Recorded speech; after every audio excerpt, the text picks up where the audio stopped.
ಅತ್ಯಂತ ಪವಿತ್ರವಾದ ಮಾಸದಲ್ಲಿ ಶ್ರಾವಣ ಮಾಸವೂ ಒಂದಾಗಿದೆ. ಶ್ರಾವಣ ಮಾಸದಲ್ಲಿ ಪಾಲಿಸಬೇಕಾದ ನಿಯಮಗಳು: ಲಕ್ಷ್ಮೀದೇವಿ ಆಶೀರ್ವಾದ, ಪ್ರೀತಿಗೋಸ್ಕರ ಮಾಡಬೇಕಾದ ಕೆಲಸಗಳು. ವರಮಹಾಲಕ್ಷ್ಮಿ ವ್ರತವನ್ನು ಆಗಸ್ಟ್ 8ರಂದು ಆಚರಿಸಲು ಆಗದಿದ್ದು, ಶ್ರಾವಣ ಮಾಸಕ್ಕೂ ಮುನ್ನ ಯಾವ ವಸ್ತುಗಳನ್ನು ಮನೆಗೆ ತರಬೇಕು, ಈ ಮಾಸದಲ್ಲಿ ನಾವು ಮಾಡಬಾರದ ತಪ್ಪುಗಳೇನು ಎಂದು ತಿಳಿಯೋಣ. ಮಹಾಲಕ್ಷ್ಮಿ ವಿಷ್ಣುದೇವರ ಜೊತೆಗೆ ಶಿವನಿಗೂ ಅತ್ಯಂತ ಪ್ರಿಯವಾದ ಮಾಸವೆಂದರೆ ಅದು ಶ್ರಾವಣ ಮಾಸವಾಗಿದೆ. ಈ ಮಾಸದಲ್ಲಿ ಮಾಡುವ ಲಕ್ಷ್ಮೀ ಪೂಜೆಯಿಂದ ಸಕಲ ವಿಧವಾದ ದಾರಿದ್ರ್ಯಗಳಿಂದ ಮುಕ್ತರಾಗಿ ಹಣ ಐಶ್ವರ್ಯವನ್ನು ಹೊಂದಿ ಸುಖ ಜೀವನವನ್ನು ಕಾಣಬಹುದು. ಈಗ ಮುಗಿಯುತ್ತಿರುವ ಆಷಾಢ ಮಾಸದಲ್ಲಿ ಶುಭ ಕಾರ್ಯಗಳನ್ನು ಮಾಡುವಂತಿಲ್ಲ. ಆದರೆ ಶ್ರಾವಣ ಮಾಸದಲ್ಲಿ ಪೂಜೆ ಪುನಸ್ಕಾರಗಳ ಜೊತೆಗೆ ಶುಭ ಕಾರ್ಯಗಳು ಆರಂಭವಾಗುತ್ತದೆ. ಈ ಮಾಸಕ್ಕಾಗಿ ಪ್ರತಿಯೊಬ್ಬರೂ ಕಾದಿರುತ್ತಾರೆ. ಶ್ರಾವಣ ಮಾಸವು ಜುಲೈ 25ನೇ ತಾರೀಕಿನಿಂದ ಆರಂಭವಾಗಿ ಆಗಸ್ಟ್ 23ನೇ ತಾರೀಕಿನಂದು ಶ್ರಾವಣ ಮಾಸವು ಮುಕ್ತಾಯಗೊಳ್ಳುತ್ತದೆ. ಈ ವರ್ಷ ಬಂದಿರುವ ಶ್ರಾವಣ ಮಾಸವು ಶುಕ್ರವಾರದ ದಿನವೇ ಆರಂಭವಾಗುತ್ತದೆ. ಈ ಮಾಸದಲ್ಲಿ ಒಟ್ಟು 5 ಶ್ರಾವಣ ಶುಕ್ರವಾರಗಳು ಬಂದಿದೆ, 4 ಶ್ರಾವಣ ಮಂಗಳವಾರಗಳು ಬಂದಿದೆ. ಶ್ರಾವಣ ಮಾಸದಲ್ಲಿ ಶುಕ್ರವಾರಗಳಂದು ಮಹಾಲಕ್ಷ್ಮೀ ದೇವಿಯನ್ನು ಪೂಜಿಸಿದರೆ ವರ್ಷಪೂರ್ತಿ ಐಶ್ವರ್ಯಕ್ಕೆ ಕೊರತೆ ಬರುವುದಿಲ್ಲ. ಶ್ರಾವಣ ಮಂಗಳವಾರಗಳಂದು ತಪ್ಪದೆ ಮಂಗಳಗೌರಿ ವ್ರತವನ್ನು ಆಚರಿಸಬೇಕು. ಸ್ತ್ರೀಯರು ವರಮಹಾಲಕ್ಷ್ಮಿ ವ್ರತಕ್ಕೋಸ್ಕರ 1 ವರ್ಷದಿಂದ ಕಾದಿರುತ್ತಾರೆ. ಈ ಬಾರಿ ವರಮಹಾಲಕ್ಷ್ಮಿ ವ್ರತವೂ ಕೂಡ ಆಗಸ್ಟ್ 8ನೇ ತಾರೀಕು ಬಂದಿದೆ. ಶ್ರದ್ಧೆ ಭಕ್ತಿಯಿಂದ ವರ್ಷಕ್ಕೆ 1 ಬಾರಿ ಈ ಪವಿತ್ರವಾದ ವ್ರತವನ್ನು ಯಾರ ಮನೆಯಲ್ಲಿ ಆಚರಿಸುತ್ತಾರೋ ಆ ಮನೆಯಲ್ಲಿ ಸಕಲ ಶುಭಗಳು ನಡೆಯುತ್ತವೆ. ಅಮ್ಮನವರ ಆಶೀರ್ವಾದ ಅನುಗ್ರಹದಿಂದ ಸಂಪತ್ತು ವೃದ್ಧಿಯಾಗುತ್ತದೆ. ಅಕಸ್ಮಾತ್ ವರಮಹಾಲಕ್ಷ್ಮಿ ವ್ರತ ದಿನ ಮಹಾಲಕ್ಷ್ಮಿ ಪೂಜೆ ಮಾಡಲು ಸಾಧ್ಯವಾಗದಿದ್ದರೆ, ತಿಂಗಳ ಸಮಸ್ಯೆ ಜೊತೆಗೆ ಇತರ ಕಾರಣಗಳಿಂದ ಪೂಜೆ ಮಾಡಲು ಸಾಧ್ಯವಾಗದಿದ್ದರೆ, ಶ್ರಾವಣದ ಉಳಿದ ಶುಕ್ರವಾರಗಳಲ್ಲಿ ಯಾವುದಾದರೂ ಒಂದು ಶುಕ್ರವಾರ ಆಚರಿಸಬಹುದು.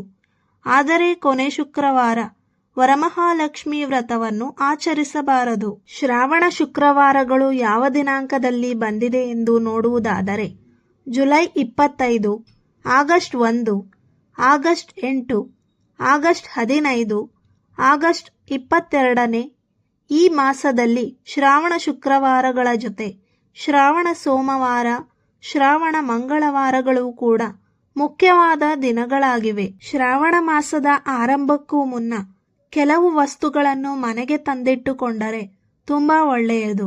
ಮನೆಯಲ್ಲಿ ಮಹಾಲಕ್ಷ್ಮೀ ದೇವಿಯ ಫೋಟೋ ಇಲ್ಲವೆಂದರೆ ತಂದಿಟ್ಟುಕೊಳ್ಳಿ. ಮಹಾಲಕ್ಷ್ಮೀ ದೇವಿಯ ಮುಖವಾಡ ಹಬ್ಬಕ್ಕಾಗಿ ತಂದಿಟ್ಟುಕೊಳ್ಳಿ. ಲಕ್ಷ್ಮೀ ದೇವಿಗೆ ಅತ್ಯಂತ ಪ್ರಿಯವಾದ ಶಂಖವನ್ನು ಈ ಮಾಸದಲ್ಲಿ ತಂದಿಟ್ಟುಕೊಂಡರೆ ಸಾಕ್ಷಾತ್ ಮಹಾಲಕ್ಷ್ಮಿಯೇ ಮನೆಗೆ ಬಂದಂತೆ. ತಾವರೆ ಬೀಜಗಳನ್ನು ಮರೆಯದೆ ಈ ಮಾಸದಲ್ಲಿ ಮನೆಗೆ ತಂದರೆ ತಾವರೆ ಬೀಜಗಳಿಂದ ಮಾಲೆಯನ್ನು ಮಹಾಲಕ್ಷ್ಮೀ ದೇವಿಯ ಚಿತ್ರಪಟಕ್ಕೆ ಅಲಂಕಾರ ಮಾಡಿ ಈ ಮಾಸದಲ್ಲಿ ಬೆಳ್ಳಿ ದೀಪದಲ್ಲಿ ದೀಪಾರಾಧನೆ ಮಾಡಿದರೆ ತುಂಬ ಶ್ರೇಷ್ಠ. ಆದ್ದರಿಂದ ನಿಮ್ಮ ಶಕ್ತಿಗೆ ಅನುಸಾರವಾಗಿ ಚಿಕ್ಕ ಬೆಳ್ಳಿ ದೀಪಗಳನ್ನು ಮನೆಯಲ್ಲಿ ತಂದಿಟ್ಟುಕೊಳ್ಳಿ. ಬೆಳ್ಳಿ ದೀಪಗಳನ್ನು ಮನೆಗೆ ತರಲು ಸಾಧ್ಯವಾಗದಿದ್ದರೆ ಕನಿಷ್ಠ 5 ಮಣ್ಣಿನ ದೀಪಗಳನ್ನು ಮನೆಗೆ ತನ್ನಿ. ಮಣ್ಣಿನ ದೀಪಗಳನ್ನು ತಂದರೆ ಸರ್ವಶ್ರೇಷ್ಠ.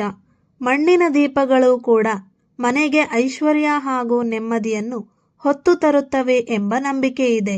ಶ್ರಾವಣ ಮಾಸದಲ್ಲಿ ಹೊಸ ಪೊರಕೆ, ಬೆಳ್ಳಿಯ ಲಕ್ಷ್ಮೀ ನಾಣ್ಯ, ಅರಿಶಿಣ ಕುಂಕುಮ, ಕವಡೆಗಳು, ಗೋಮತಿ ಚಕ್ರಗಳು, ಬಳೆಗಳು, ಕಳಶಕ್ಕೆ ಬೇಕಾದ ತಾಮ್ರದ ಚೊಂಬು, ಬಾಚಣಿಗೆ, ನೂತನ ವಸ್ತ್ರಗಳನ್ನು ಖರೀದಿ ಮಾಡಿ ತರಬಹುದು. ಶ್ರಾವಣ ಶನಿವಾರಗಳನ್ನು ವೆಂಕಟೇಶ್ವರ ಸ್ವಾಮಿಯ ಮುಂದೆ ಹಿಟ್ಟಿನ ದೀಪಾರಾಧನೆ ಮಾಡಿದರೆ ಕೋರಿಕೆಗಳು ಬೇಗನೆ ನೆರವೇರುತ್ತದೆ. ಹಿಟ್ಟಿನ ದೀಪ ಸಾಧ್ಯವಿಲ್ಲವಾದರೆ ತುಪ್ಪದ ದೀಪಾರಾಧನೆಯನ್ನು ಕೂಡ ಮಾಡಬಹುದು. ಈ ಮಾಸದಲ್ಲಿ ಆದಷ್ಟು ತುಳಸಿ ಗಿಡದ ಮುಂದೆ ದೀಪಾರಾಧನೆ ಮಾಡಿ ತುಳಸಿ ದೇವಿಗೆ ವಿಶೇಷವಾಗಿ ಪೂಜೆ ಮಾಡಿ. ಮನೆಯಲ್ಲಿ ತುಳಸಿ ಗಿಡ ಇಲ್ಲವೆಂದರೆ ಒಂದು ತುಳಸಿ ಗಿಡದ ಜೊತೆ ತುಳಸಿ ಕಟ್ಟೆಯನ್ನು ಕೂಡ ಮನೆಗೆ ತನ್ನಿ. ಮಹಾಲಕ್ಷ್ಮಿ ಹಾಗೂ ವಿಷ್ಣುದೇವರ ಕೃಪೆ ಪಡೆಯಲು ತುಳಸಿ ದೇವಿಯನ್ನು ಕೂಡ ಪೂಜಿಸಲೇಬೇಕು. ಶ್ರಾವಣ ಸೋಮವಾರಗಳಂದು ಶಿವನ ದೇಗುಲಕ್ಕೆ ಹೋಗಿ ಶಿವಾಭಿಷೇಕ ಮಾಡಿ ಶಿವನ ದರ್ಶನವನ್ನು ಶ್ರಾವಣ ಮಾಸದ ಸೋಮವಾರಗಳನ್ನು ಮಾಡಿದರೆ ಜನ್ಮ ಜನ್ಮಗಳ ಪಾಪಗಳನ್ನು ಕಳೆದುಕೊಳ್ಳುತ್ತೇವೆ. ಶಿವನ ಕೃಪೆ ಪ್ರಾಪ್ತಿಯಾಗುತ್ತದೆ.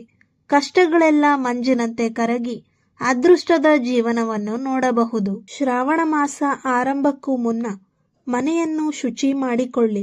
ಮನೆಗೆ ಅವಶ್ಯಕತೆ ಇಲ್ಲದ ಹಾಳಾದ ಕೆಟ್ಟು ಹೋದ ವಸ್ತುಗಳನ್ನು ಮನೆಯಿಂದ ಹೊರಹಾಕಿ. ಉಪಯೋಗಿಸದ ಪಾದರಕ್ಷೆಗಳು, ಕಬ್ಬಿಣದ ವಸ್ತುಗಳು, ಪ್ಲಾಸ್ಟಿಕ್ ಸಾಮಗ್ರಿಗಳು ಮನೆಯ ಮೆಟ್ಟಿಲಿನ ಕೆಳಗೆ, ಮನೆಯ ಮೇಲೆ ಇಟ್ಟಿದ್ದರೆ ಹೊರಹಾಕಿ. ಈ ವಸ್ತುಗಳು ಹೆಚ್ಚು ಕಾಲ ಮನೆಯಲ್ಲಿದ್ದರೆ ನೆಗೆಟಿವ್ ಎನರ್ಜಿಯನ್ನು ಆಕರ್ಷಿಸುತ್ತದೆ. ಶ್ರಾವಣ ಮಾಸದಲ್ಲಿ ಮಾಂಸಾಹಾರದಿಂದ ದೂರವಿರಿ.